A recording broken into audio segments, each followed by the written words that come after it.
Do you mind if I ask you guys a quick question? Not even a little bit. Who has done the most damage to this country?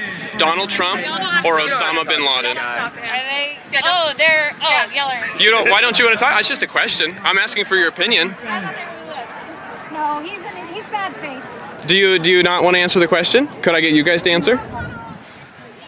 Who has done more damage to this country? Just a quick question. We're looking for talking to press, looking for press credentials. Yeah. I got a badge right here. Thank you. You can have a card if you'd like one. Whoever has more done. Ignore her. She doesn't want you to talk. Put you on the news. It's your parents that brought you to this world. Ah, no, I understand that. So you'd say they're worse than Osama bin Laden? Are you gonna let this woman try to tell you can't talk right now? He sure will. Or are you his wife? You guys are fantastic. Be safe today. Go find a home. Go find a home. This unfortunate man is a all too common specimen of the left.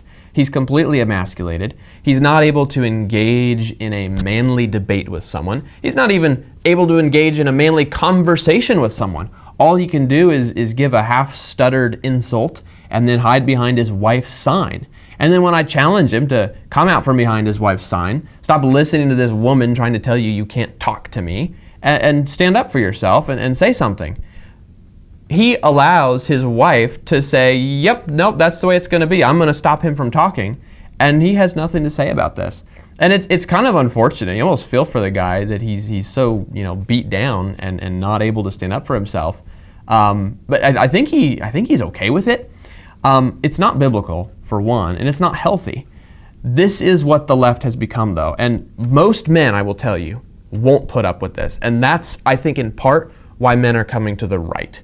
Because, unfortunately, a good number of the problems we have in today's civilization are caused by listening to women too much. There are two forces, right? If we will, there's the masculine inclination and there's the feminine inclination.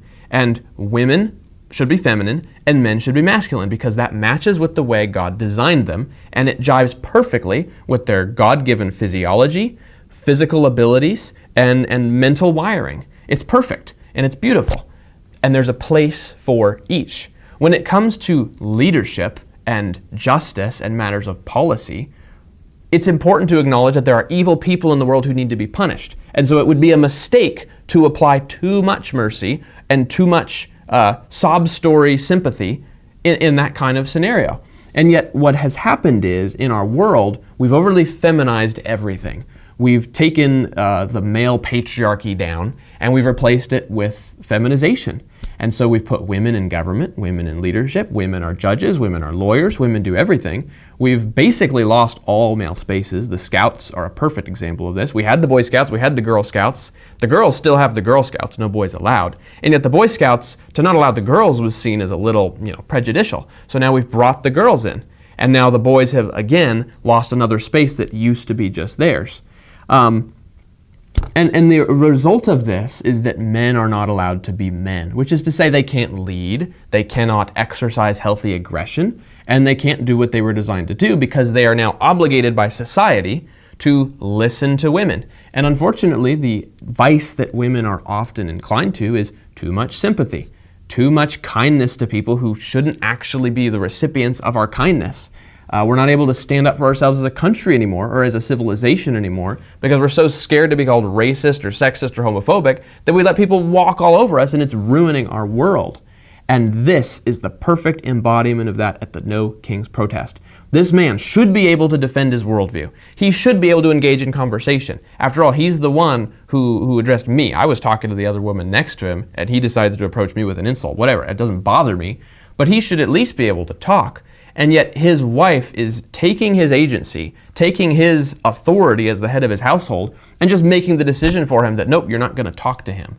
And he allows his wife to get all glib about it and basically wear the pants in the relationship and make the rules. And it's unfortunate.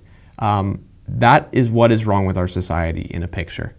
Too much listening to women make the rules and set the terms of engagement. And that's why that was one conversation that didn't happen. That was one debate that didn't happen because apparently it would have been too mean, too rough.